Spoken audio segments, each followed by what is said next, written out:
On March 11, 2020, the World Health Organization declared the COVID-19 outbreak a global pandemic.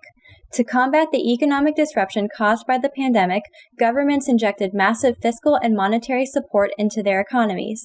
The International Monetary Fund estimates that member countries announced $11.7 trillion in fiscal support, nearly 12% of global GDP, in the first 6 months of the pandemic, far more than was spent in the global financial crisis of 2008. The United States, Japan, and Germany have approved the most fiscal support during the pandemic.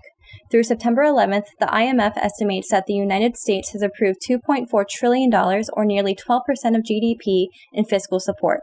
It has also approved over $500 billion in liquidity support. In response to the crisis, Japan has approved 2 large relief packages. The first supplementary budget of 25.7 trillion yen, about $240 billion, was approved by the Diet on April 30th and focused on emergency support to save lives and protect livelihoods.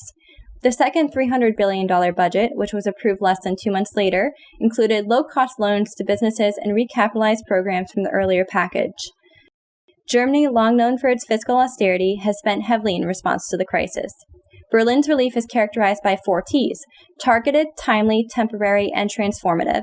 The IMF estimates that Berlin has approved $316 billion, or around 8% of GDP, in additional spending and foregone revenue, and $1.2 trillion, or over 30% of GDP, in liquidity support.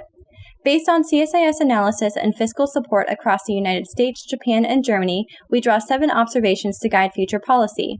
1. With limited or no room to cut interest rates, advanced economies have relied primarily on fiscal policy to mitigate the crisis.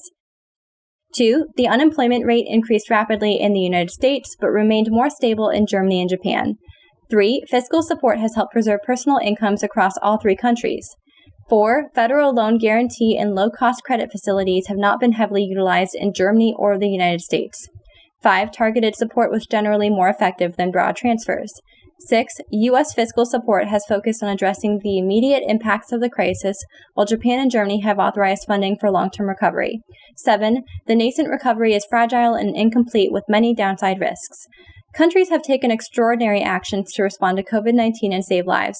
Fiscal support thus far has been critical for preserving livelihoods and sustaining businesses.